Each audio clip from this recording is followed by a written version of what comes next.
Bonjour à tous, bienvenue dans ce webinaire avec la présence de Guillaume Legrand, responsable de Corespa.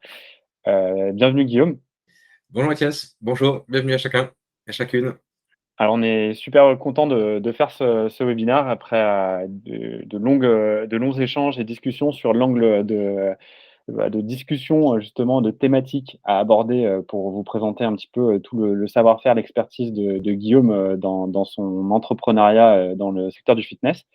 Pour la petite histoire, avant de commencer à te présenter Guillaume, notre rencontre, elle s'est faite physiquement au FITEX, qui a eu lieu il y a un petit peu plus d'un mois maintenant, presque pile un mois même, Ouais, où on a justement, pu, revoir, qu'il y avait des atomes crochus dans notre approche du secteur, du développement, des entreprises et des entrepreneurs dans ce secteur et des innovations à intégrer et des structures à mettre en place.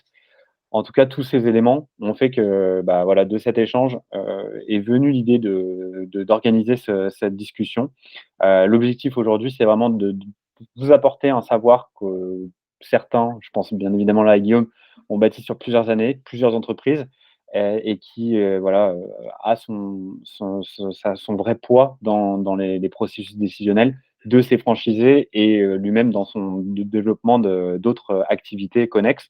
Et nous-mêmes, chez Fitness Boost, le fait d'accompagner des centaines de clients dans le secteur du sport et fitness, on obtient de manière intermédiaire, certes, mais des bribes d'informations qui permettent d'agréger une vision qui est un petit peu cette température, ce pouls qu'on peut prendre du secteur, des évolutions positives et négatives. Donc ce que je vais vous proposer, c'est d'introduire d'abord Guillaume. Je vais te laisser prendre la parole, nous présenter un petit peu qui tu es, ton histoire, ce qui t'a poussé à te lancer dans cette franchise et là où tu en es actuellement. Oui, ok, merci Mathias. De mon côté, moi je viens de fêter mes 40 ans, donc ça c'est passé.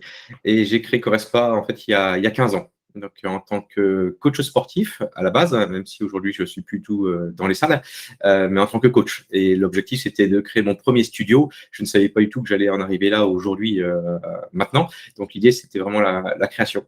Donc de mon côté, donc j'ai fait des études de STAPS, fac des sports, licence APA. Donc, j'étais pas vraiment fait pour l'étude à la base, parce que j'ai repiqué, j'ai triplé, j'étais pas forcément l'aspect purement scolaire, mais Mmh. par contre, l'aspect entreprendre et création, ça a toujours été le cas. Donc, je suis passé par une licence APA. Après, j'ai survolé sur l'aspect tennistique, où j'étais également brevet d'État, et j'ai eu la chance de jouer à un niveau national. Donc, j'ai découvert également D'accord. le fitness par ce milieu-là. Donc, on va dire OK. expérience pro, diplômé à Startup et au niveau perso, plutôt l'aspect fitness. Et ce que j'avais surtout, c'est l'aspect entreprendre. OK, super. Par curiosité, au tennis, tu as joué, à combien de temps? À quel niveau? Alors, je joue OK. toujours, mais plus avec, avec la même volonté de gagner, mais par contre, plus forcément avec le même mindset qui est derrière. Mais ici, j'ai joué j'étais classé 5-6. Je suis toujours 15, hein, donc je n'ai pas trop évolué là-dessus. Donc voilà, et on a joué au niveau national. Mais, Ça marche. voilà, national, pré-national, et aujourd'hui, en plus de 35, on était encore en pré-national l'année dernière. Donc Ouais, gros voilà. niveau. Avec On a plaisir pu- d'échanger quelques balles, mais je te challengerai pas pour autant parce que super. Juste par petite, intermédiaire, est-ce que tu pourrais passer à la slide, si Ok. ouais, super, parfait. Du coup, mindset, on en parle un petit peu par justement le biais sportif plus que théorique, si je puis dire, par ce que tu évoquais, de ta relation avec l'école notamment. Qu'est-ce qui fait que lorsque tu es dans le monde du sport, de haut niveau, quand tu passes à découvrir le monde du fitness, qu'est-ce qui t'a lancé, derrière à démarrer, ce projet Corespa? Alors, il y a deux choses. Une qui paraît très, très logique maintenant en 2022, bientôt 2023, c'est l'aspect personnalisation. Quand on parlait suivi personnalisé, moi, c'est le mot que je mets en place par rapport à mes structures. Je devais même expliquer ce que c'était du suivi personnalisé, expliquer ce que c'était du coaching. Donc, on n'est pas du tout avec les mêmes états d'esprit maintenant, en 15 ans après. Donc, moi, ce qui m'intéressait, c'était personnaliser, adapter énormément, même encore une fois, si ça paraît un peu ringard aujourd'hui de nos jours. Et c'est ce qui reste d'actualité, mais par contre, pas avec forcément les mêmes méthodes, pas forcément avec les mêmes outils. Tout ça, ça a évolué en 15 ans de temps. Mais ce qui m'a motivé, c'est cet aspect d'adaptation. Il y avait notamment un stage dans tout ce qui était rééducation pour les genoux que j'ai fait. Et j'étais très, très surpris de mettre globalement un peu la même programmation pour chacun. Donc, il y avait cette partie-là. Et la deuxième, j'ai toujours priorisé la relation.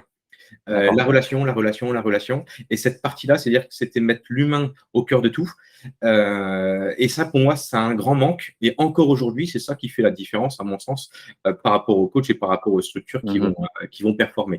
Donc Tout voilà à un fait. petit peu les deux choses et ce qui permet d'afficher ma vision aujourd'hui dans le but d'être une référence dans le super solide, mais c'est pour faire quoi tout ça? Dans le but d'améliorer la qualité de vie de chacun de nos clients. Et c'est ça qui m'anime et depuis plus de 15 ans. Voilà. Et bah, c'est un super projet et de super valeur. Ça me permet de garder bien aux choses que tu dis dans un deuxième temps parce que c'est un point essentiel, on va revenir. Le but de notre échange aujourd'hui, au-delà de cette présentation, c'est de répondre à toutes les questions que peut se poser une personne qui est en train de se lancer dans un projet entrepreneurial, qui peut être du coaching, qui peut être ouvrir un studio, qui peut être ouvrir une salle, enfin, mais vraiment à cette étape intermédiaire de réflexion, que ce soit de la feuille blanche à je suis déjà en train de finir mes travaux, et cetera. Mais cet aspect humain, c'est un élément clé d'un point de vue plus large qui est sur, qu'est-ce qu'on veut réellement. On reviendra à ça là-dessus, mais je le mets entre parenthèses parce que c'est quelque chose de très, très, très important et clé. On va n aller dans franchement des choses très concrètes, mais c'est très important de penser et garder bien à l'esprit que ce que je dis là et ce que tu viens de dire sur, qu'est-ce qu'on veut, c'est peut-être plus concret encore dans le projet. Même si c'est quelque chose d'une réflexion et cetera. On va avoir des chiffres, on va avoir des résultats et cetera, mais très important cet aspect, identité, La je base. La base, et en plus, c'est la base et il faut se remettre en question à longueur de temps là-dessus, hein. J'aime bien à chaque fois dire le pourquoi et en deux mots. Pourquoi d'un seul mot et pourquoi on fait ça en deux mots. Et après, on verra pour qui, etc. Mais c'est clair que c'est cette vision qu'on doit avoir du projet et du porteur est pour moi primordiale. parfait. Je te propose qu'on aille, plus concrètement sur, qu'est-ce que Correspa, aujourd'hui, pour, mettre un petit peu raccroché avec, ce qui t'a lancé dans ce projet et ce que c'est actuellement? Oui.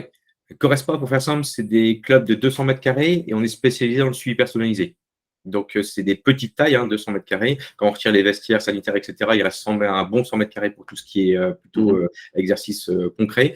Et on a 4 services. Le suivi personnalisé qui est notre positionnement, où toutes les demi-heures, on a un suivi à mettre en place avec un coach. Donc, les suivis sont en solo, en Oui. duo ou en small group de 4 personnes. Ça, c'est vraiment notre positionnement, notre premier service. Donc, bien sûr, les personnes viennent un quart d'heure à une demi-heure avant s'échauffer. On les prend en charge une demi-heure et la personne reste après autant de temps qu'elle veut. Et quand elle revient, on lui donne exactement ce qu'il faut faire via une application. On lui donne sa programmation. On lui donne exactement ce qu'il faut faire. Donc, notre service, c'est le suivi personnalisé. L'autonomie, on revient quand on veut, mais on lui donne ce qu'il faut faire. La personne est tout le temps suivie. Et après, on a 2 services additionnels qui sont le matelas de massage et suivi alimentaire. Donc ça, c'est pour les Mmh. services club, ce qu'on fait.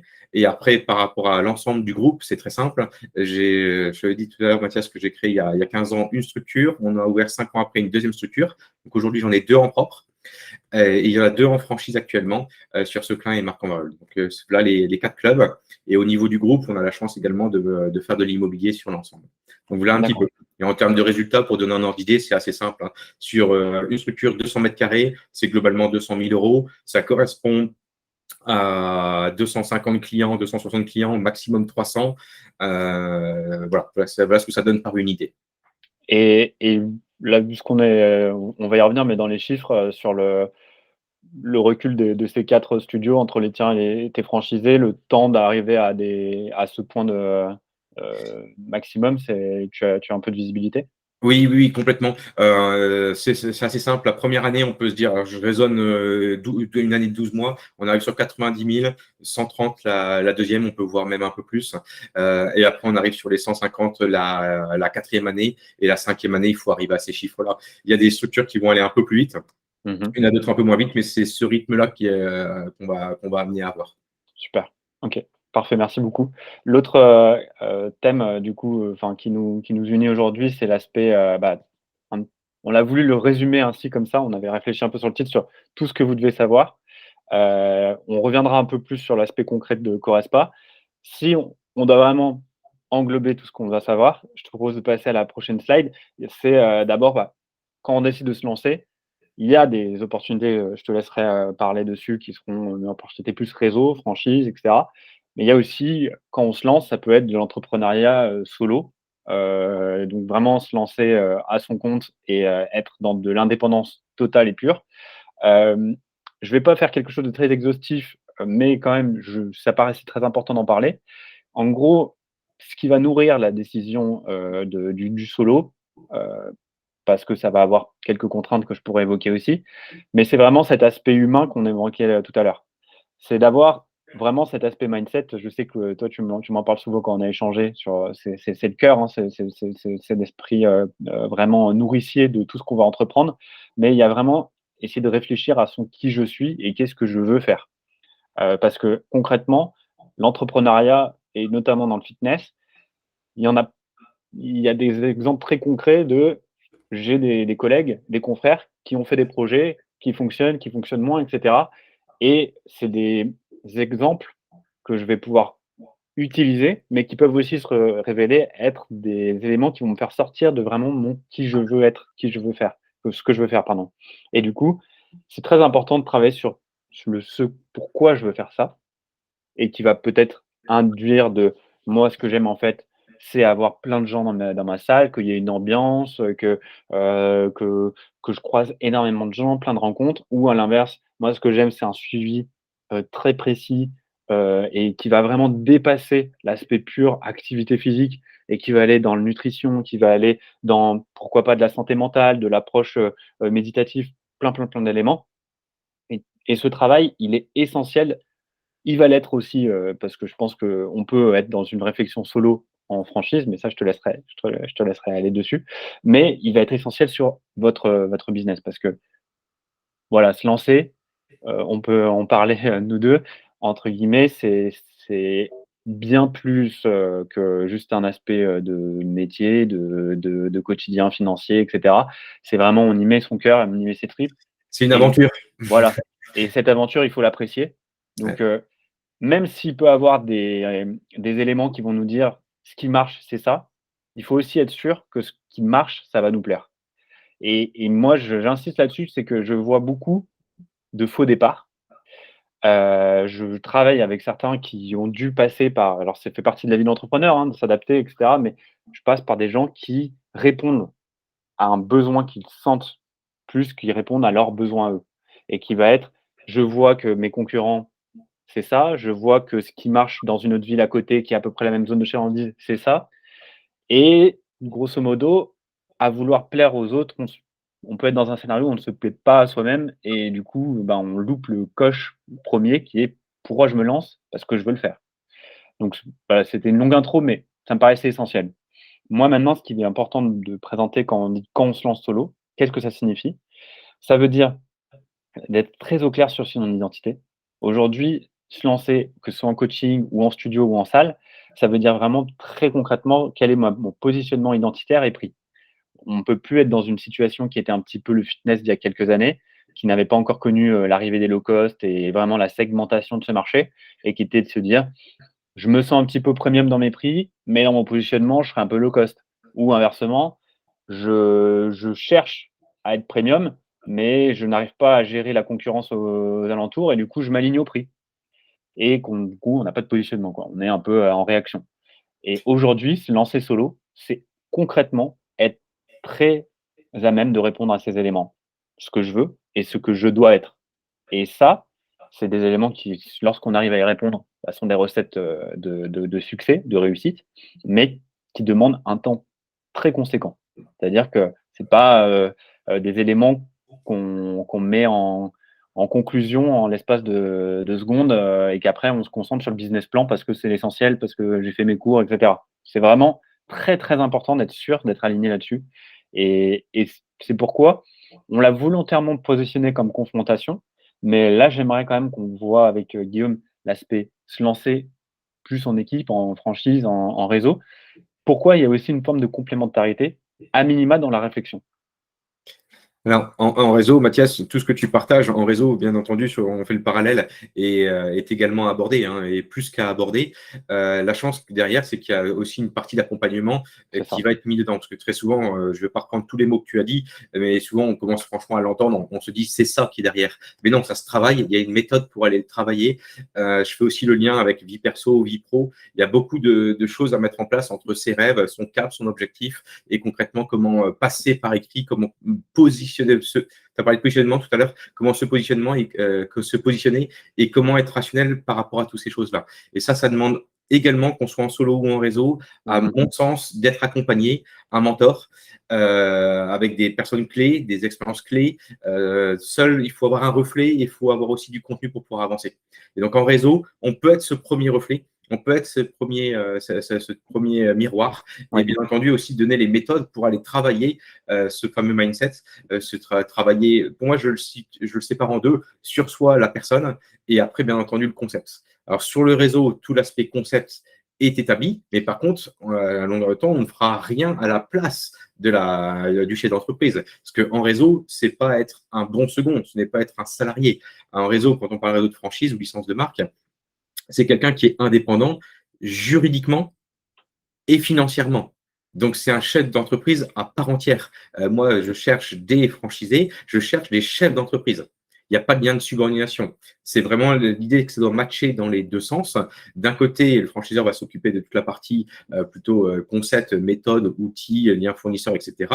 Et d'autre côté, le chef d'entreprise, le franchisé, va s'occuper de son point de vente, de faire vivre toutes ces Mmh. choses-là pour aller développer avec tous les outils qui sont à sa disposition.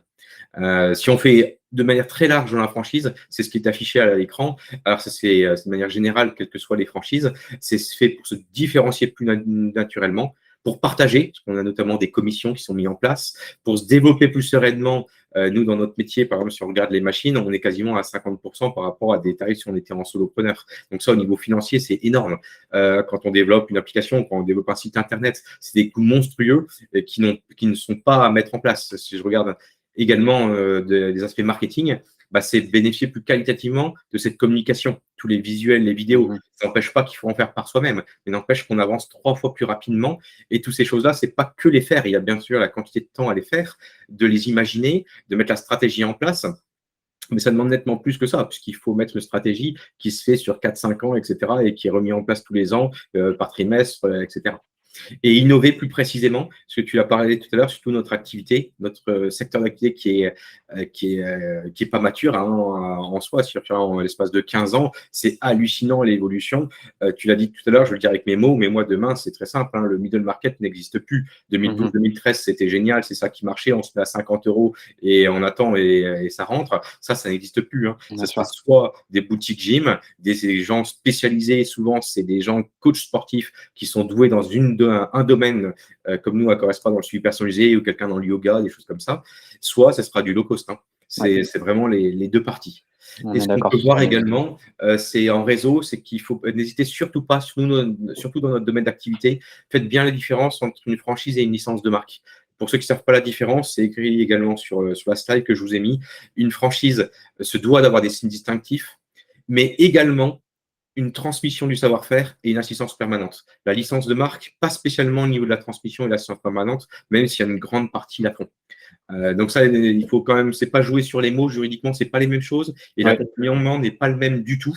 Et donc là, on peut être solopreneur comme tu as expliqué. Et en réseau, il faut bien regarder ce qu'il y a également. Ce n'est pas du tout le même type d'accompagnement.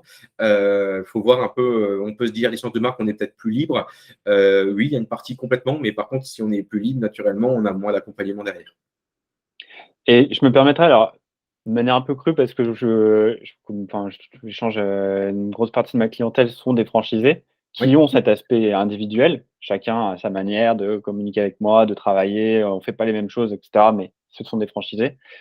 De leur retour, donc là, je me permets un peu de faire leur intermédiaire, mais si on parle un peu dans un langage un peu plus bourru, est-ce qu'on pourrait pas résumer, si je puis le faire ainsi, que la franchise, c'est gérer des impondérables, je dirais, relous, que le solopreneur devrait se gérer tout seul Et alors certes, ça va pas la franchise va pas empêcher, je dirais un dégât des eaux ou, une coupure de courant ou des choses comme ça. Mais par contre, comme tu l'as dit, la nécessité d'un site internet, la nécessité, d'avoir, de beaux visuels, d'avoir une identité, avoir une politique d'achat qui est déjà négociée. Parce que si je le fais solo, ça veut dire que, bah, je me mets, avec mon couteau et me dire: «Allez, c'est bon, je vais aller, obtenir des bons prix». Tout ça, je dois le faire. Et est-ce que, tu serais pas d'accord avec bon, c'est volontairement un peu, hem, Si, tu vois ce si. que je veux dire, mais c'est Mathias, je partage entièrement. Après, l'expérience que j'ai aussi par rapport à, pas forcément les franchisés qui sont chez moi, mais quand j'ai des personnes qui me demandent quels sont les avantages de la franchise ou quels sont les inconvénients, tout le monde s'imagine pas forcément tout le travail qui est derrière. Où on se dit, bon, oui, mais j'apprendrai progressivement. Et pourtant, c'est bien ça qui fait la réussite du progrès et de tout l'ensemble. Et après, mes propres franchisés, une fois qu'on fait le travail, ben, des fois, ils le réalisent mmh. après, entre guillemets. Et il y a plein d'exemples, hein. Souvent, moi, je parle de 4 casquettes, casquette de gestion, casquette de technicien, casquette de manager, management plutôt, et casquette de tout ce qui va être gestion compta. Ces choses-là, ces 4 casquettes, c'est vrai qu'on n'a pas les mêmes en tant que franchisé et franchiseur. Et ça demande alors des fois un peu plus de temps pour prendre des décisions en tant que franchiseur, mais par contre, ça permet d'avoir une réussite. Je prends 2 exemples.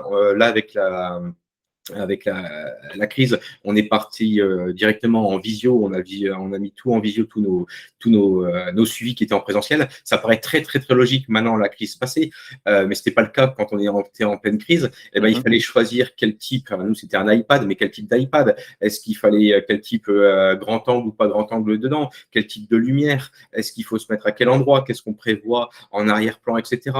Pour la durabilité. Après, quels sont les outils? Est-ce que c'est Zoom? Est-ce que c'est Teams? Est-ce qu'il faut faire cette chose là.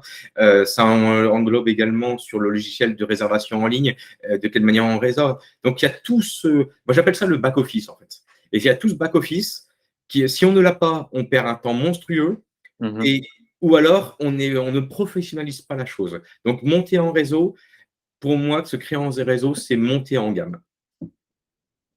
Franchement, je suis 100 aligné avec cette vision, sachant que peut-être pour, si tu me le permets, on va dire, pas être aussi tranché dans la dualité, ce que je conclurais comme, symbiose à trouver dans les 2 cas, parce que pour, travailler aussi avec des indépendants qui, retrouvent du succès et cetera, ce qui est important, c'est le mot «entourez-vous», quoi. C'est Oui, oui, c'est du réseau, quoi qu'il arrive. Je pense par exemple, notamment qui était aussi présent au Fitex, au réseau, Réseau Fit pour les oui. indépendants du fitness. On voit qu'on ne peut plus faire les choses, isolées, ça a plus d'intérêt et surtout ça amène trop de points de voilà, de C'est un travail d'équipe et il y a c'est ça, tellement de paramètres maintenant à gérer pour accompagner au mieux cette expérience client que seul, on ne peut pas tout bien faire. c'est ça. Donc, tu as raison, hein. Et moi, je ne suis pas du tout contre les personnes qui sont en solo, hein. Loin de là. Je pense que c'est le point de la personnalité. Après, ça peut aussi évoluer. Et en solo, tu vois, pour te donner une des raisons, pourquoi moi j'ai franchisé le concept Corespa, c'est également que tout seul, je sais que demain, ça aurait été plus dur. On est Mmh. plus fort aussi ensemble. Bien sûr.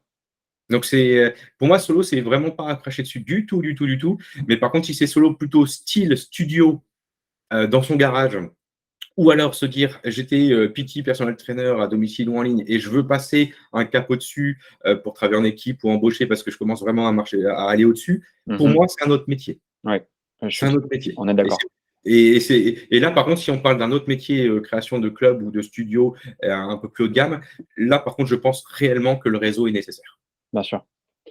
Heu Parfait, avançons sur l'aspect, maintenant quand on répond à la question, du coup, comment se lancer, heu, plus loin sur comment se positionner, Oui. vis-à-vis, bah, voilà de notre, aventure, entrepreneuriale. Est-ce que toi tu peux, nous évoquer un petit peu, bah, notamment à travers le spectre de Corespa, la les éléments à prendre en considération dans cette réflexion de positionnement? Oui. Là, dans les éléments de créer son studio, c'est ce qu'on va voir ensemble. Là, il y a 5 outils clés. Le positionnement, pour moi, c'est le premier. Le tout premier, on l'a dit en introduction, c'est le mindset, pourquoi on existe. Mais après, si on est vraiment sur les 5 clés vraiment importantes pour créer son studio, en numéro 1, je mettrai le positionnement. Mmh. Donc, le positionnement, c'est, tout à l'heure, on l'a dit, hein, l'univers du fitness, on sera plutôt soit sur du haut de gamme, soit sur du low cost. Et low cost ne veut pas dire que les machines sont Bien pas sûr. bonnes, Non, etc., au hein. contraire. Le low Mmh. cost Basic Fit, Ouais, je ne crache pas du tout sur la qualité, sur l'expérience client, etc., hein. Au contraire, ils ont même augmenté cette qualité-là qui a tout à fait fait. exploser le middle market et qui Mmh. a obligé le haut de gamme à encore passer un cap au-dessus, hein. C'est ça. Je me rappelle quand le low cost est arrivé il y a quelques années, on essayait de cracher dessus, etc., mais surtout pas. Mmh. Ils font des choses, mais géniaux. Mais par contre, on ne s'adresse pas aux mêmes personnes. Clairement. Donc, Aujourd'hui, c'est très difficile de faire, du low cost aussi qualitatif que Basic Fit et Fitness Park, voire impossible. c'est ça. Moi, je le compare, quand j'ai créé Correspa, je me suis beaucoup axé sur tout ce qui était hôtellerie, tout ce qui était système aviation avec le low cost Mmh mh. dedans, et également tout ce qui est. Alors, moi, je suis un ch'ti, hein, je viens du Nord. On a la famille Mullier, et donc on s'était intéressé à Auchan. Mmh. Et après, on va dire Carrefour également, les Carrefour City, Carrefour Market, etc. Donc, on faisait des parallèles avec le monde du fitness et des clubs de plus en plus petits et de plus en plus personnalisés. Donc, ce positionnement, pour moi, il est hyper, hyper important de se dire le concept à qui va s'adresser et qu'est-ce qu'on va y faire. Et il Mmh. faut savoir mettre des mots dessus. Pour moi, il faut mettre des mots et les mots ne doivent pas être que théoriques. Ils doivent être très, très concrets par rapport à l'expérience client. Chez nous, ça doit être le résultat. Les gens, ils viennent pour avoir du résultat. On améliore la qualité des gens, OK, ça, c'est notre vision. Mais par contre, ils viennent pour perdre du poids, se renforcer, ou alors ce qui nous donne, ça c'était les objectifs il y a même 10 ans, c'était que ça, hein, globalement. Ça maintenant, ça arrive même avant. Là, ce qu'on entend, c'est mamie Suzanne qui ne sait plus inviter son petit enfant à la maison parce qu'elle ne sait plus se relever. Donc il faut Oui. décrire tout ce qui est derrière pour arriver à ça. C'est une maman en reconversion professionnelle qui veut devenir un site et il faut faire X kilomètres pour arriver à passer son test physique. Donc c'est axé sur le résultat, notre positionnement. Le deuxième, c'est vraiment le service de qualité. Pour nous, quel que soit, si on met du matériel, un service, quel que soit, c'est que de la qualité qu'on va faire. Et tout ça avec une relation privilégiée, donc à taille humaine. Et c'est pour ça qu'on est sur 200 mètres carrés. Et Mmh. la dernière chose, bon, les heures, ça devient assez classique, mais surtout être connecté.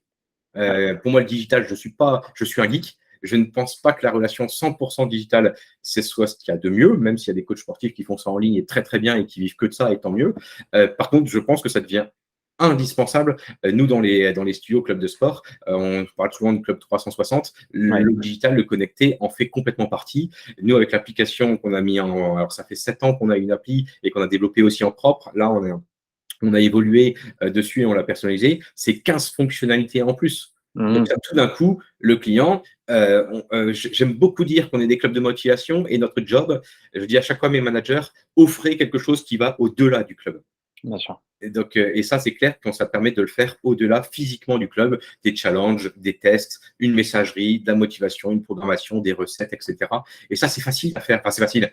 Il y a un gros travail derrière, mais ça ne devient plus forcément compliqué, mais ça permet vraiment d'aller encadrer au mieux tous ces clients. C'est normal qu'il y ait quelqu'un qui court le dimanche, qui fasse son OK et qui vienne en plus dans votre club. Il va falloir le suivre sur l'ensemble. Tout à Et fait. c'est ça notre grosse force. Donc pour moi, c'est le positionnement et je rajouterai les valeurs. Et les valeurs, alors souvent les valeurs, on dit ouais, Guillaume, t'es bien gentil, tout le monde a des valeurs. Non, non, non, c'est pas bien gentil du tout. C'est qu'il y a beaucoup, beaucoup de liens dans ce qu'on va mettre. Et je parlais tout ça, marketing, de charte graphique. Je parlais de relations, là, ce qu'on est en train de vivre ensemble. Vous qui nous écoutez, je ne sais pas ce que vous sentez de Mathias et de moi-même, mais ces valeurs-là, normalement, elles doivent respirer dans ce qu'on dit, dans ce qu'on partage. Nous, on en a 3. Et c'est les 3 qui sont les mêmes entre les clients et nos coachs. Et c'est les mêmes valeurs qu'on a mis en place pour la partie franchise. Donc, nous, c'est la convivialité. Donc, dans les clubs, c'est dû à l'espace qui est réduit. Donc, je n'ai pas dit familier, j'ai dit Mmh. convivialité, convivial. Ça donne un aspect plus pro au-dessus. Relation privilégiée. Donc, ça, c'est dû, bien sûr, au diplôme des personnes qui paraît logique, mais également la disponibilité. Moi, j'attache beaucoup d'importance à la disponibilité. Et après, le professionnalisme. Alors, il n'y a pas d'ordre d'importance pour moi dans les valeurs, c'est les 3 au même niveau. Et le professionnalisme, c'est dès qu'on met quelque chose en place, c'est quelque chose de carré ou alors on ne le met pas du tout. Donc voilà, pour moi, le positionnement, c'est tant l'aspect concept, tant l'aspect valeur. Mmh. Là, vraiment, je pense que tu as parfaitement, résumé, ce qu'on peut, amener comme, pilier dans cette réflexion de positionnement. Moi, j'ai justement une question qui va suivre avec, ta trame. C'est comment, quand tu te positionnes en tant que coach, qui veut se lancer en solo ou, qui réfléchit à de la franchise, comment ce positionnement peut t'amener dans un scénario de: «Je me lance et ce que je développe est jamais vu, quoi. Jamais vu d'une unicité qui me permet vraiment de sortir du lot. Là Ouais, où on pourrait se dire qu'on joue un petit peu avec les mêmes cartes, quoi, et oui. que sortir du lot, c'est pas évident. Comment tu peux arriver à vraiment être dans l'unique? Alors, c'est une question que je me suis posée il y a maintenant plus de 15 ans. Je pense que j'avais ça avant et tous les ans, je me mets au vert et c'est une question que je me remets moi-même tout seul au bout du jour. On a parlé de mindset, on a parlé de positionnement. Et ben pour moi, cette question-là, c'est la question du concept. Mais si on met que le mot concept, il ne sert pas à grand-chose. Alors, tu vas peut-être rigoler, mais sur ma table de chevet, on est digital, mais pour cette fois-ci, c'est un post-it. Et alors, je sais pas toi si tu dors bien la nuit, moi je dors très bien, mais par contre mes idées, quand j'évolue, c'est toujours la nuit. Donc il faut que je puisse écrire, et là je sors pas mon téléphone pour pas réveiller ma femme, donc j'écris à côté. Et mon objectif, très très souvent, c'est me dire dans le concept, mon job, c'est qu'il soit unique et c'est qu'il soit rentable. Donc l'idée, c'est de se dire comment je peux sortir tous les jours, toujours c'est peut-être un excédent, mais vraiment très régulièrement l'avoir en tête, quelque chose qui va rendre encore plus unique, positionnement très très clair et qui permet de devenir un concept, et comment il peut être rentable. Alors j'ai bien dit toujours unique en premier, hein. C'est bien Mmh. parce qu'on est unique et parce qu'on a quelque chose qui attire et parce qu'on a une expérience client qui va vraiment sortir du lot, qui après, entre guillemets, va permettre de sortir des chiffres décents et de vivre correctement. Donc, il faut un modèle qui soit bien entendu rentable, mais il faut d'abord raisonner unique service client pour après en découler, grâce au modèle économique, quelque chose de rentable. Donc, ça ici, pour répondre concrètement à ta question, c'est un peu, je ne vais pas rentrer dans le détail, mais c'est ce qui est affiché à l'écran. Ouais. Construire un concept ne s'invente pas. Construire un concept, c'est un énorme travail qui se fait. Là, on le voit avec les éléments plus, clés, basiques, secondaires. Concrètement, je vais prendre qu'un seul exemple. Et je vais en prendre deux. Est-ce que le savon dans les douches, c'est quelque chose qui est secondaire, qui est basique, qui est un plus? Ça, c'est quelque chose qu'il faut se poser si demain vous créez votre studio. Déjà, est-ce que vous avez une douche ou pas, hein? Mais demain, Mmh. vous l'avez, où est-ce qu'on le met? Quel J'ai niveau de service, dans ma structure? Mmh. Et oui, et oui, oui. Et ça, c'est vachement important. Le suivi connecté, chez nous, c'est un plus. Mmh. C'est pas clé et c'est pas basique. Mais par contre, il est important. Je me rappellerai toujours d'une réflexion d'un de mes gars où il y avait une personne, il y avait un papy qui était venu, je sais pas, à 70 ans au moins, et à un moment, il a laissé un peu tomber la partie suis connecté et il a dit attends, attends, mon garçon, là, tu vas oublier de me parler de ça. Et lui, il a mis un peu de côté, il a dit attends, attends, ce truc-là, moi, je viens pour ça parce que c'est un plus. J'ai pas trop vu la différence avec un autre concept que j'aimais bien à côté, mais vu que vous étiez connecté, moi j'étais dans la NASA, je maîtrisais cette partie-là, ça c'est un plus pour moi. Et bah typiquement, voilà, il a répondu, c'est un truc plus. Donc voilà, pour moi le concept unique, il faut qu'il réponde à un besoin. Ça Mmh. paraît très très très très très très bête, mais un besoin et savoir lequel. Et quand on dit lequel, ça veut dire qu'on doit savoir à qui on s'adresse, quelles sont nos cibles types. Et nos cibles, bah, il faut les écrire, hein, les personnages, il faut les écrire. Notre charte graphique qui va avec, et qui va avec le type de cible dedans. La méthode, ne la négligez surtout pas. La méthode, comment on va s'y prendre avec des clients progressivement. Si vous prenez les club curves qui sont sur un chemin, un parcours avec 5-10 minutes à chaque fois sur chaque poste, ça nous a marqué, parce qu'il y en a un qui est tombé à côté de chez nous, et on a des femmes qui sont venues, qui ne se connaissaient pas, qui sont venues dans nos clubs, et tous les 10 minutes, ils allaient voir mon coach en disant, bah maintenant je fais quoi, maintenant je fais quoi. Et moi je dis, mais qu'est-ce qu'elles ont, quoi, tous les 5-10 minutes, Mmh. il faut changer de truc. C'était la méthode qui était en place chez eux. Nous, on a mis une autre méthode. Alors là, par contre, ça peut être intéressant de voir est-ce qu'on partage les méthodes ou pas entre les différents concepts. Je ne vais pas rentrer dans le détail de la méthode Correspa, mais c'est par contre, vous qui voulez ouvrir quelque chose, un studio ou seul, mettez une méthode. Ça aide également en fait à fidéliser les clients. Il y a un lien concret entre les méthodes et la fidélité. Elle est indirecte, mais elle existe fortement. C'est un des secrets de la réussite. Et le dernier, alors là sur l'écran, je l'ai mis en dernier, mais mes gars, Mmh. et très précisément que je suis très pointillé là-dessus. Pourquoi? Les process. Mettez tout en process. Tout, tout, tout, tout, tout. Parce que l'objectif, alors un process seul ne sert à rien. On l'a toujours dit, à la 3e minute où on a parlé, Mathias, on a dit que c'était l'humain le plus important. Et moi, je Ouais. t'ai rajouté, c'est la relation. Mmh. Donc, je continue à dire ça, bien entendu. La priorité, c'est la relation, l'humain. C'est même plus qu'une priorité. Pour moi, c'est le départ. Et ne l'oubliez jamais, parce que c'est ça qui va faire la différence. Mais par contre, si vous mettez que ça et vous n'avez pas les process, vous n'irez pas super loin. Donc, il faut avoir les deux. Et quand je dis process, c'est à tout niveau, hein. Très, très souvent dans notre méthode, dans notre milieu, on va parler des process de vente, des techniques de vente, mais il n'y a pas que Mhm. ça. Il n'y Bien a pas sûr. que ça. Que ce soit de l'organisation, que ce soit le marketing, quand est-ce que je vais publier sur les réseaux. Il y a énormément de process. Chez nous, on va très, très loin. On va même jusqu'au process. Quand on rentre dans le club le matin, on commence par quoi? Pour optimiser chaque étape du parcours et perdre le moins de temps possible. Ou ceux qui nous écoutent, ils vont peut-être, mais il est fou ce mec-là. Mm. Donc, je pense pas être fou. Par contre, plus on va essayer de travailler ces choses-là, moins on va oublier de choses, plus on va optimiser. Moi, j'ai découvert un mot il y a quelques années, c'était l'efficience. Donc, c'est même plus être efficace, c'est l'efficience, la priorité dans l'efficacité. Ouais, Et c'est un secret, mais qui est magique, surtout quand ici on gère une équipe, plusieurs personnes, on parle le même langage et on est hyper efficient dans la démarche. Donc, ces complètement. process-là, il faut les personnaliser. Et il y en a beaucoup qui ont essayé de copier mon concept. À chaque fois, au niveau des process, vous verrez une énorme différence. Copier ne sert à rien. C'est aussi une des clés qui peut C'est fonctionner. s'approprier qui fonctionne, c'est vraiment voilà, se mettre sa patte et mais c'est sûr que le process, par défaut, quand je lis, j'ai fait le même biais de perception. Je pense aux process de vente, process de développement, mais comme tu l'as dit, process managérial avec son équipe, process de résiliation. Comment ça se Ouais. passe quand quelqu'un veut arrêter avec nous, process de paiement, si j'ai des problèmes de recouvrement, etc. Enfin, il y a vraiment tout qui est à penser parce que c'est vraiment ce qui va donner le cœur business ou en tout cas qui va faire que votre business tourne et vous, votre santé tourne aussi. Parce que sinon, sans process, là, je pense que tous les partenaires, personnes qu'on a pu côtoyer qui n'en avaient justement pas, bah, ils y ont laissé quelques cheveux blancs. Moi, j'en ai un peu, tu vois, déjà, j'essaie de faire des process, mais on ne peut pas être tout partout et encore moins efficacement. Je Et me permettrais, vas-y, les je te process coupe. ne s'inventent pas en plus et ne s'improvisent pas. Et c'est les process qui après permettent de prendre aussi les bons outils. C'est ça. Et je vois aussi beaucoup de choses qui disent on va prendre tel outil. Je fais attends, quel est ton objectif, quelle est ta stratégie, quel est ton process, quels sont tes outils. C'est ça qui met tout un temps. Pour donner un ordre d'idée, tu vois, quand nous on forme quelqu'un qui veut venir avec nous, on fait de la formation initiale. C'est une grosse partie de ce manuel opératoire qu'on met en place. Nous, on fait des formations minimum de 3 semaines. Et c'est vraiment qu'un minimum. Parce qu'il faut après les vivre, hein. Ouais. Ah oui, tout à fait. J'ai une question alors, qui va un peu conclure cette partie-là. Oui, C'est, là, on s'est vraiment mis dans une approche de pour se lancer. oui. Donc on travaille sur un concept.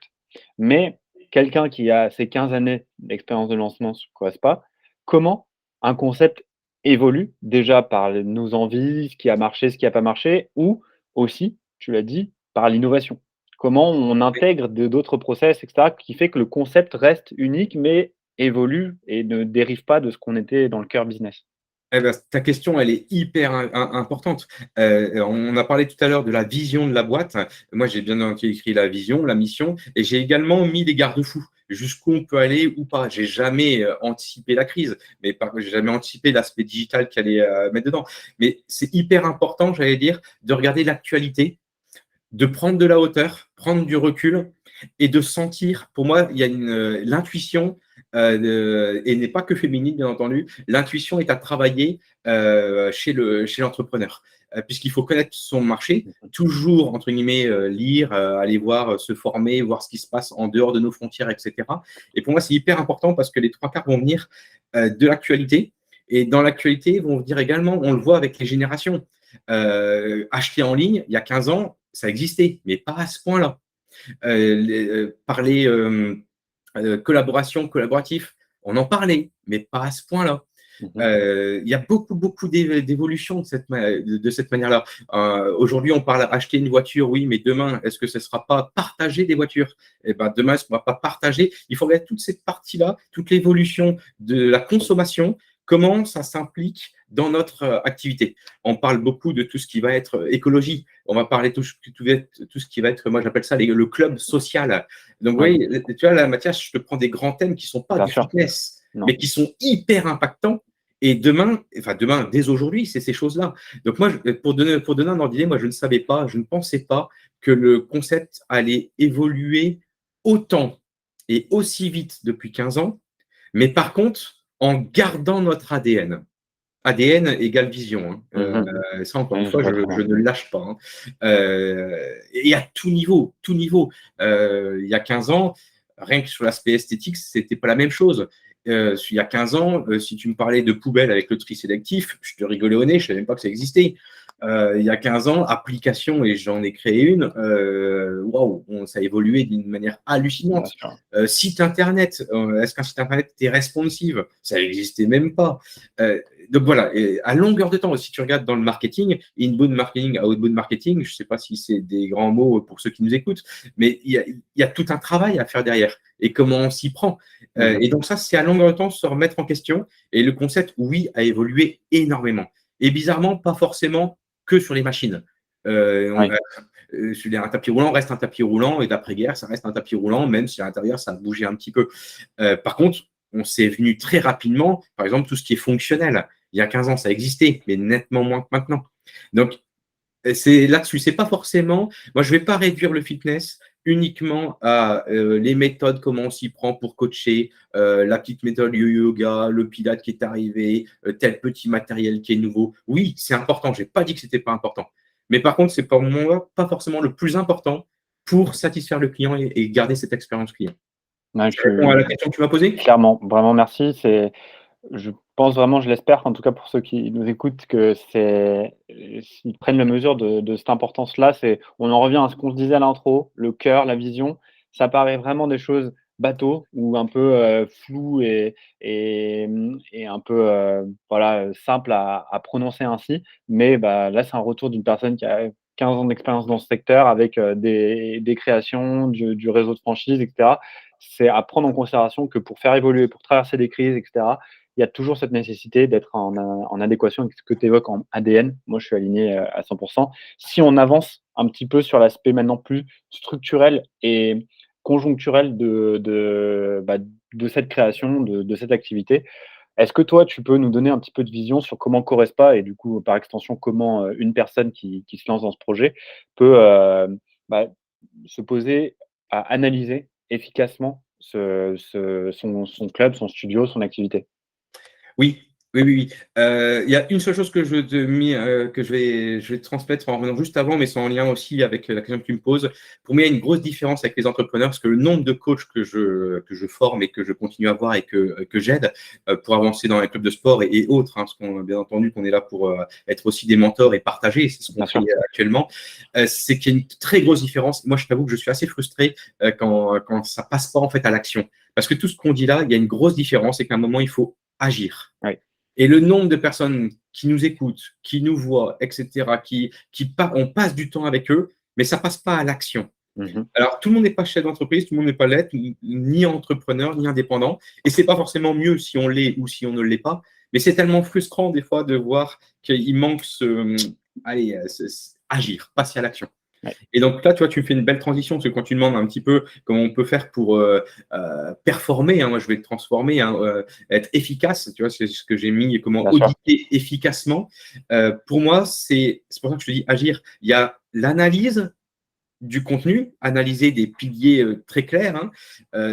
Ceux qui ont des petits yeux ou qui mettent leurs lunettes, vous allez voir, c'est tous les traits noirs qu'on voit sur les écrans hein, à travers l'audit. Que ce soit, on revient toujours au même principe, hein, l'aspect technique, management, gestion, vente, etc. Mais à un moment, il faut passer aux actions. Donc, c'est intéressant d'analyser. Nous, on audite les clubs. Alors, j'insiste beaucoup là-dessus. Personnellement, moi, je n'audite pas une personne, j'audite un club. Pourquoi? Parce qu'il y a plusieurs personnes dans le club. Si vous êtes seul, bien sûr qu'on est plutôt en solo, mais prenez toujours de la hauteur, encore une fois, et évitez de passer dans le jugement et d'être dans le sentiment et de vous juger vous, mais essayez de juger soit le concept, soit l'outil que vous avez créé, si vous êtes en solo, mais coiffez tous ces éléments-là et essayez de ne pas vous juger par vous-même. Donc, pour moi, il faut s'auditer et l'idéal, c'est de se faire auditer par un tiers. Donc, nous, à Correspa, typiquement, c'est ce qu'on fait. Hein. Tous les 2 mois, on vient dans les clubs. La première année, c'est même tous les mois pour aller auditer, donc analyser. Et l'idée d'analyser, c'est aussi de transmettre et donner les leviers, donner les trucs et astuces pour passer à l'action, pour soit aller mieux, soit au contraire ce qui cartonne, et encore mieux qu'un autre club, se dire tiens, cette chose-là, comment tu fais, quel est le plus chez toi pour aller le partager à d'autres. Donc, tu vois, l'audit, pour moi, et c'est ça qui est génial quand on est plusieurs clubs, quand j'ai ouvert au bout de 4-5 ans, quand j'étais coach tout seul, je me sentais seul, mais je me sentais seul aussi à me dire tiens, Est-ce qu'un autre coach, il fait un peu le même principe? Est-ce qu'il a les mêmes difficultés? Est-ce que l'entreprise en tant que telle a les mêmes résultats? Est-ce qu'il performe plus? Comment il fait? Est-ce que le concept, voilà, comment il est analysé? Nous, on a tout ça, entre guillemets, clé en main, et on a des professionnels qui font ça depuis 10-15 ans et qui viennent analyser, et on est là pas pour critiquer, ou alors critique constructive, mais pour aider. Donc, j'insiste beaucoup sur l'analyse, et après, le passage à l'action en trouvant les bons leviers.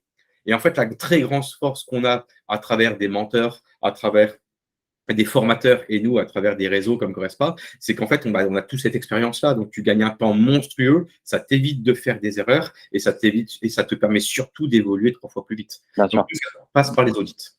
Parfait. Bah, écoute, c'est super concret. En tout cas, ça montre qu'il y a un peu un lien avec ce qu'on disait, précédemment sur la prise de recul aussi. Donc recul extérieur des gens qui vont venir auditer, mais aussi ça permet soi-même se mettre dans un spectre différent, d'être Ouais. dans son autoconstruction, critique autoconstructive, pardon, et potentiellement, dans un cadre de réseau ou dans un cadre de s'entourer, comme on l'évoquait, bah, se prêter au jeu d'aller auditer ou «visiter» entre guillemets d'autres, de confrères, collègues, Ouais, se sentir jugé, hein. L'objectif, c'est se développer, se dépasser. Et tu vois, des audits, nous, on en a même 4, hein. Tu as les audits d'ouverture, tu as les audits de qualité mensuelle, quotidienne. Tu as les audits également annuels. Donc, l'objectif, c'est on n'audite pas les mêmes choses.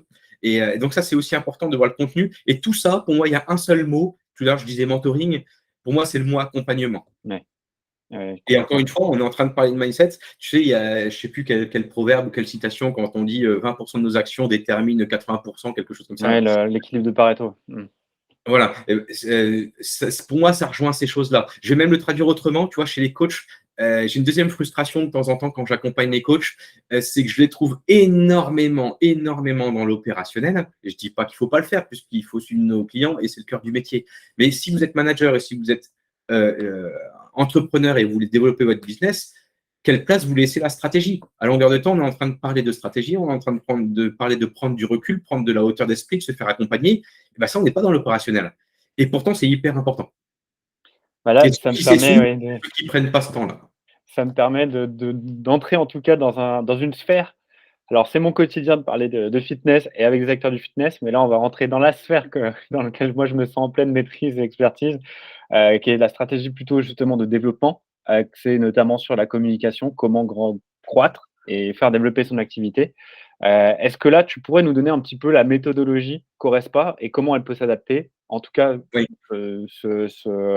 se préparer dans une similarité, pour, quelqu'un qui se lance? Ouais, ouais, ouais. Mathias, je refais un petit contexte. On a dit mindset en premier, et après, dans les outils clés, on a vu le positionnement, on a vu le concept, on a vu les audits, et là, c'est la stratégie de communication. Et il nous restera un élément clé. Et dans cette stratégie de communication, alors je ne vais pas rentrer dans le détail de ce qui est affiché, prenez-le, imprimez-le, commencez à travailler dessus. Ça, c'est globalement tous les outils entrée-sortie qu'on a à Correspa. Mais par contre, c'est pas forcément, je l'ai mis stratégie de communication, mais après, en stratégie, on va aller nettement plus loin, hein. On va vraiment définir quel est le budget qu'on va mettre dedans, quelle est la priorité par rapport à un plan marketing, quel outil concret on va travailler. Ce que je retiens, moi, c'est qu'il faut qu'elle soit cette stratégie de communication en présentiel et en digital. Moi, je ne suis pas 100% l'un, 100% l'autre. On n'oublie pas que c'est plusieurs manières de communiquer qui, à un moment, au bout de 4, 5, 6 fois, 10 fois, de manière différente, la personne va tilter, elle va venir chez nous. Donc, moi, je suis vraiment sur les deux canaux. Par contre, en ordre de priorité, j'irai chercher bizarrement en présentiel un peu plus de temps à travers, par exemple, les événements. Nous, sur notre plan marketing, on demande à nos managers de club de faire au moins 4 actions minimum par mois, sachant qu'il y a des mois où il y en a nettement plus. Mmh. Là, on est c'était en novembre, voilà, avec November, vous verrez nos coachs avec leur moustache. On était à Octobre Rose le mois dernier, et bien sûr, plein d'autres actions commerciales dedans. Mais je vais dire que c'est le présentiel, l'événementiel. Et pour moi, il est important celui-là, parce qu'il va jouer tant à faire travailler le bouche à oreille, faire travailler, on va dire, le parrainage, que fidéliser les clients qui sont en interne. Bien C'est sûr. un peu le même process. Donc pour moi, celui-là, je le mets en numéro 1. Et après, en numéro 2, c'est en lien avec les événementiels. Mais c'est vraiment comment faire pour aller chercher, on parle beaucoup de communauté comment aller travailler cette communauté, mais encore une fois, sur place. Et nous, on a notamment, bien entendu, avec des actions, des événements, en événement, on peut prendre l'animation du mois, des challenges, des tests, des choses comme ça, mais également avec notre application. Parce que notre application, on a la messagerie, on est toujours une relation. Et pour moi, c'est aussi de la communication, ces choses-là.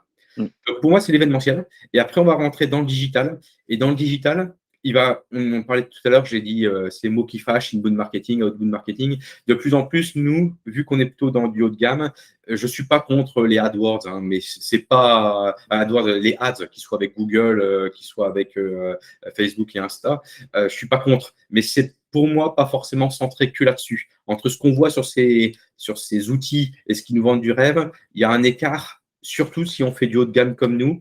Et après, ça dépend ce qu'on cherche. Moi, dans mes clubs, tu vois, on est à Wascal, il me reste 10 places, je pense, et de l'autre côté, il en reste 15. Donc, quand on est très, très ciblé, il faut savoir après qui on cible. Ça ne sert à rien de mettre financièrement de l'argent dans des choses qui ne nous servent à rien. Donc là, dans le digital, j'irai surtout sur de la vidéo. On est à l'époque de la vidéo. Pourquoi pas sous forme de podcast, hein, tu vois, tout ce qu'on fait actuellement. C'est une bonne méthode aussi pour se faire connaître et d'avoir un temps long pour mieux faire connaissance. Encore une fois, vous allez me dire, je parle de relations, mais pour moi, c'est ça qui est important. De témoignages clients, etc. Pour moi, ça, c'est important. Et après, bien entendu, utiliser les réseaux pour pousser ces informations. Et après, je viendrai dans la toute dernière partie, donc articles en ligne, etc., hein, tout ce qui est digital. Et la dernière partie, donc je t'avais dit en interne dans les clubs, en digital. Et la dernière partie, je te parlerai de tout ce qui est plutôt les vieilles méthodes, mais qui sont toujours d'actualité, en extérieur. Donc en extérieur, en externe, pour moi, le tractage n'est pas fini du tout.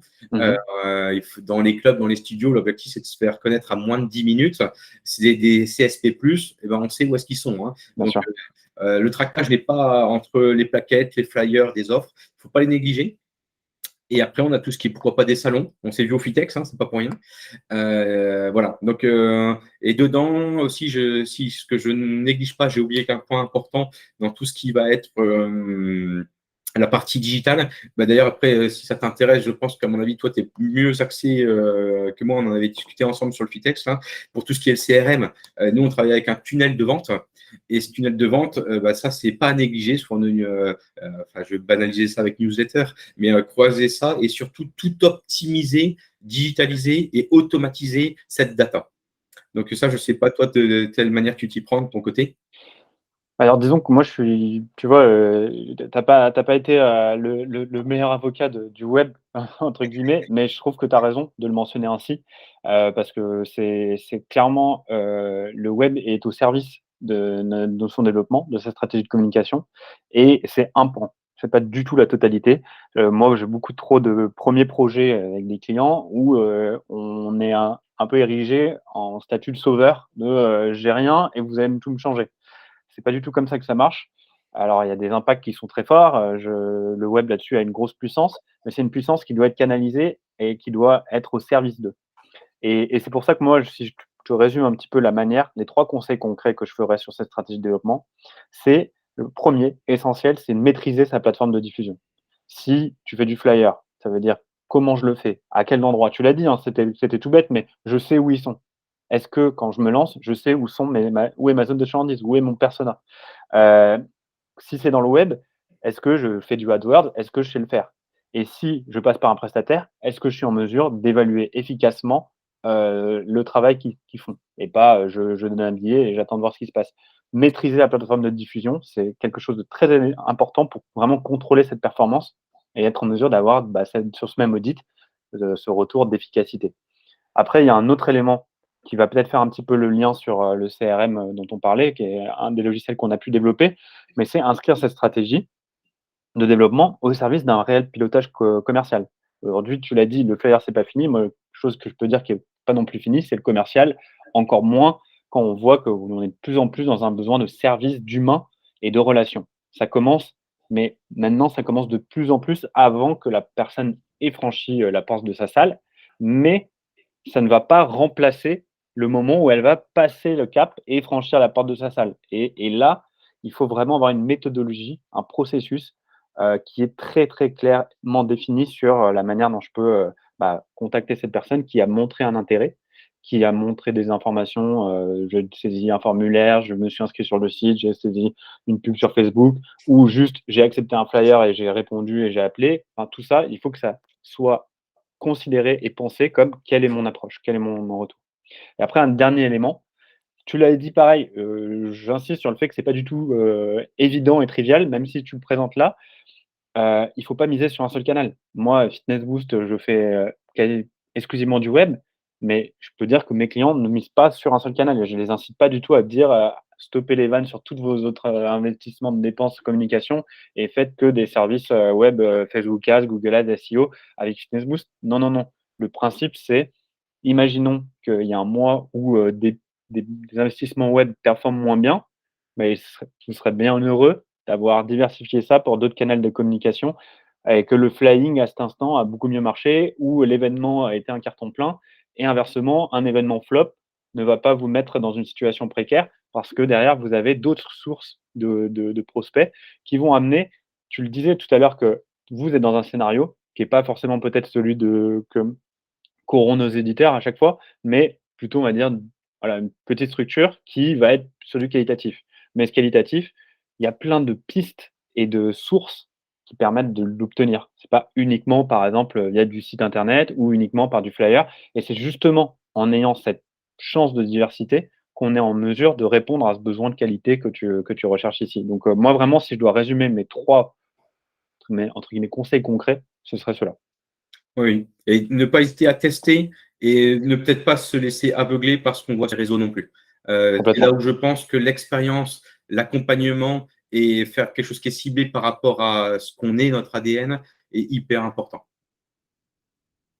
Maintenant, j'ai envie de faire une dernière transition qui est peut-être la qui coule de sens, hein, qui est quand même très importante. C'est, on a mentionné un petit peu toutes les étapes qui paraissent clés sur ce lancement. Comment maintenant on s'évalue? Comment on est en mesure de vraiment suivre et se dire: «Là, je suis dans le vert, là, je suis dans le rouge, là, c'est à progresser, là, c'est la cata» et cetera et cetera? Oui. Et ça, tu vois, je suis très, très surpris encore une fois quand je vois les coachs que j'accompagne et les studios et les managers. Et encore une fois, je te dis tout à l'heure, quand j'ai créé la structure, je ne m'intéressais pas que au fitness et ça continue, hein. J'aide aussi d'autres entrepreneurs qui ne sont pas du tout dans ce milieu-là. Et c'est bien sûr une question quand je viens auditer la première fois ou quand je lui pose des questions, où tu en es au niveau de tes chiffres, quels sont tes leviers, qu'est-ce que tu regardes. Et je suis très, très surpris, mais vraiment surpris des personnes, des fois, qui ne regardent même pas. Bien C'est sûr. même pas, je t'en Ils sont cite pas au un ou deux, courant. c'est je ne regarde pas. Donc, la première question, c'est il faut regarder. Et après, il faut regarder, oui, mais où? Il y a tellement, tellement, la data, elle est tellement énorme qu'il faut savoir quoi mesurer et où regarder. Et une fois que c'est fait, et quitte à créer soi-même ses propres analyses et ce qu'on a besoin. Donc ça, c'est hyper, hyper important. Et une fois que c'est fait, il faut savoir les interpréter. Donc, tu vois, il y a quand même pas mal d'étapes avant de dire maintenant, ça me sert à quoi et je fais quoi. Et souvent, ceux qui me font appel me disent ben, je dois faire quoi. Eh ben, attends, attends, attends, attends. On va les analyser, on va les choisir, c'est tout ce que je viens de donner comme stratégie. Et une fois qu'on a ce suivi, là, on peut avancer. Bien sûr. Et en plus, dans le fitness, si on regarde, c'est pas très, très compliqué. Un personal trainer ou un studio. Quand je dis pas que c'est pas compliqué, c'est toujours pareil, hein, c'est pas compliqué une fois qu'on connaît, une fois qu'on maîtrise, mais c'est pas si monstrueux. Un chiffre d'affaires, c'est fait de quoi? C'est fait d'un panier moyen et d'un nombre de clients. Il ne faut pas aller chercher beaucoup plus loin. Donc, c'est d'ailleurs une des limites après qu'on peut voir entre là, on faisait des parallèles entre être solopreneur ou alors en entreprise. Solopreneur, on dépend que de son temps tout seul, alors que de l'autre côté, on va pouvoir mettre plus de personnes à la fois au même moment, etc. Et c'est pour ça, à mon sens, pour ça que j'ai fait le choix plutôt d'un studio et entreprise, parce qu'on peut voir nettement plus grand et ne pas dépendre qu'une seule personne. Ça, c'était une aparté, mais c'est quand même, à mon sens, important. Évident.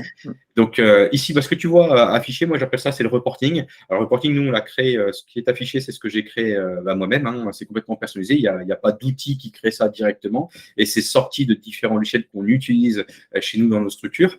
Mais après, à vous complètement de l'adapter. Encore une fois, moi, quand j'ai fait ça il y a 15 ans, tu rigolerais, hein, j'étais sur mon tableur Excel et je passais, je pense, au moins un minimum 1 heure et demie par semaine. Je faisais ça tous les vendredis avant d'avoir mon week-end et mon job c'était d'avoir ce truc-là. Maintenant je rigole, hein. C'est ce que tu vois à l'écran, c'est remonter en fait toutes les heures, tous les jours. Donc on a un clic, on sait où on en est. Donc à gauche, tu as les choses. Moi, ce que j'analyse, il y a de grandes chances que ce soit aussi la même chose pour vous qui nous écoutez si vous êtes dans le milieu du fitness. Mais mais vous ne fermez pas que à ce que j'ai mis là, parce que ça tombe, il y a d'autres choses plus importantes pour vous. Mais nous, c'est bien sûr les ventes par mois. Et les ventes sont fait quoi? Je viens de vous le dire tout à l'heure. Moi, je regarde que les actifs mensuels. Donc là, vous ne voyez pas les actifs ensemble. Là, c'est que les comptants, vous ne les voyez pas là. C'est que l'actif mensuel. Je ne dis pas que ça ne m'intéresse pas. Mais moi, c'est ma base qui m'intéresse tous les mois. Mon panier moyen. Donc ça, ici, vous faites x2, hop, et vous avez votre vente. Vous voulez notre chiffre d'affaires, vous faites x13, parce qu'on est sur 28 jours, et vous avez notre chiffre d'affaires. Les rendez-vous à bilan à venir, parce qu'à longueur de temps, l'objectif, c'est de savoir quel bilan va arriver pour voir si on a des futurs prospects arrivés. La variation de clients, est-ce qu'on en a perdu plus que ce qu'on a fait rentrer dedans? Parce que c'est bien d'en gagner 10, mais si l'objectif, c'est d'en perdre 10 tous les mois, on arrive à 0, il n'y a pas beaucoup d'intérêt. Il faut peut-être travailler plus sa fidélisation que l'acquisition. Tu vois, typiquement, ce que je viens de te dire, ça paraît hyper bête ce que je viens de dire, mais est-ce que vous, qui nous écoutez, vous savez, aujourd'hui, il faut axer sur l'acquisition ou sur la fidélisation? Et une fois qu'on le sait, d'aller chercher un chiffre, un objectif, et après de chercher un levier, par quoi je vais y arriver.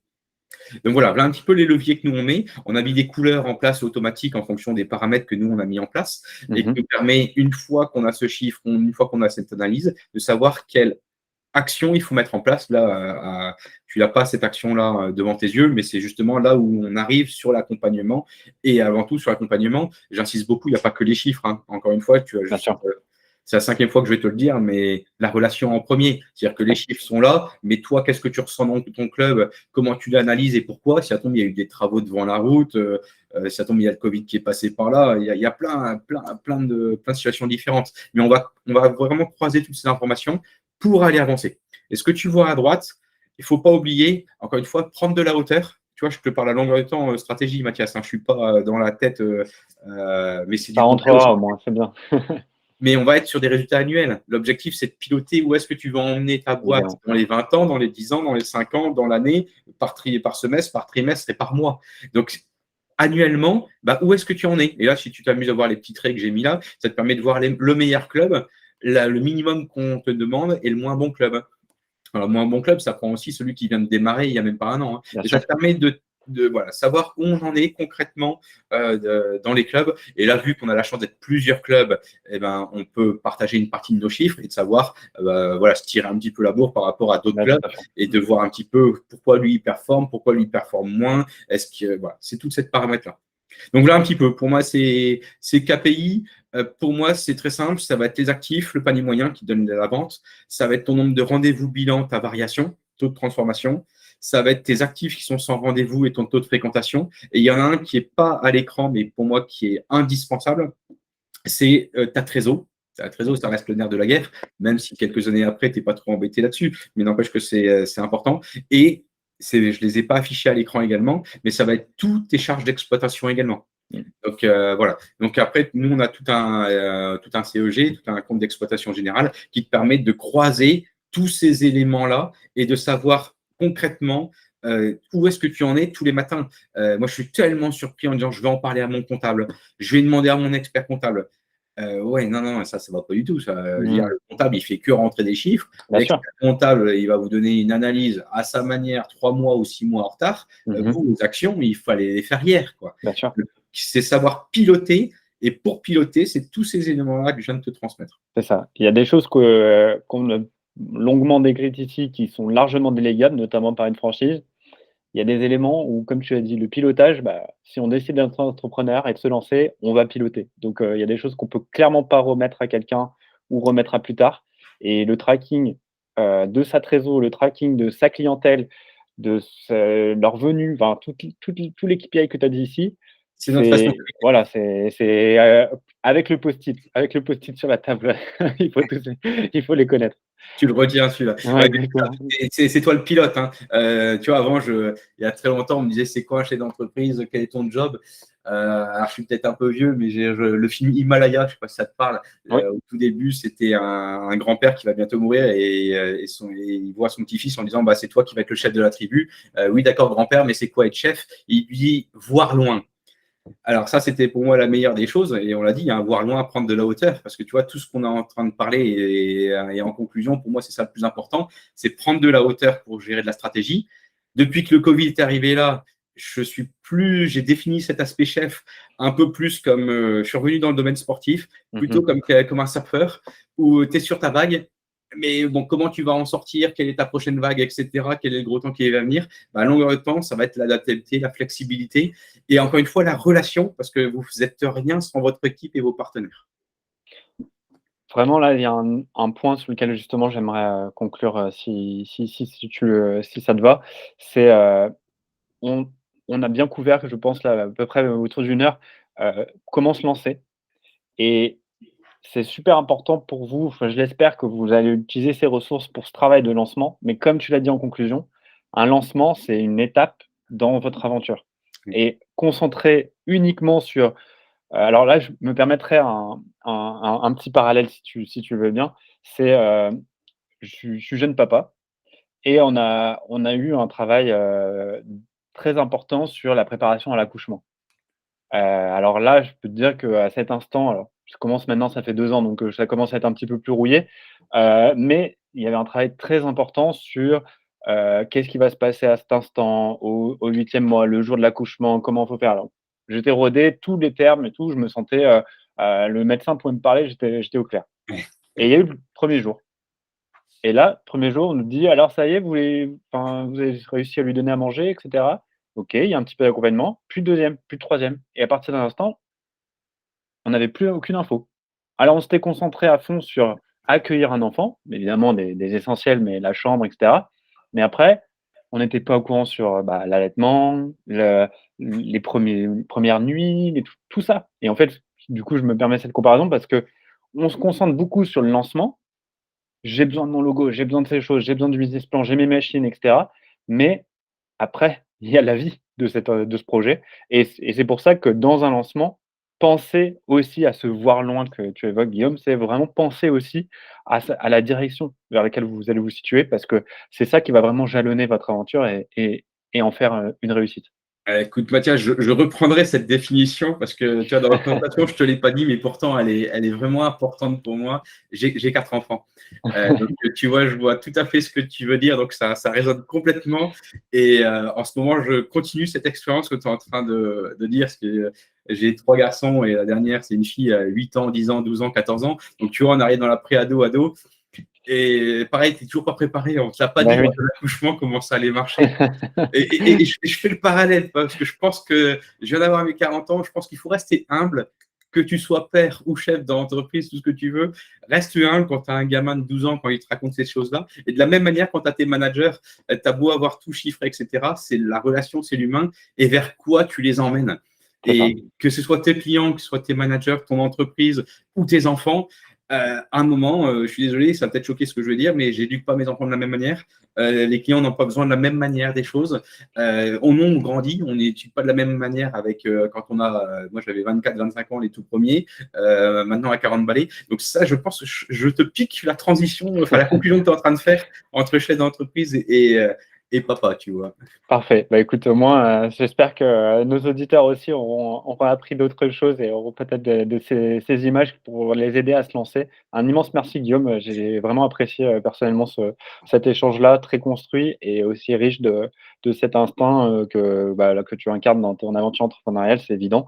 Ouais. Vous pourrez retrouver là, ces éléments, en replay, mais aussi n'hésitez pas à contacter Guillaume pour, bah, je sais qu'il est disponible comme il l'a été avec moi pour, voilà, prendre du temps pour réfléchir et se confronter parce qu'on se nourrit tous de nos relations et du coup, échanger avec des gens qui se lancent, ça nous permet, nous aussi, de se mettre en position de comment moi je réagis à ça, comment je réagis, est-ce que moi je me pose encore ces questions-là, et cetera, et cetera. Merci Guillaume. De rien. Heu, Encore une fois, je veux dire que tous ceux qui nous écoutaient, n'hésitez surtout pas. Je suis toujours surpris. C'est peut-être typiquement français ces choses-là.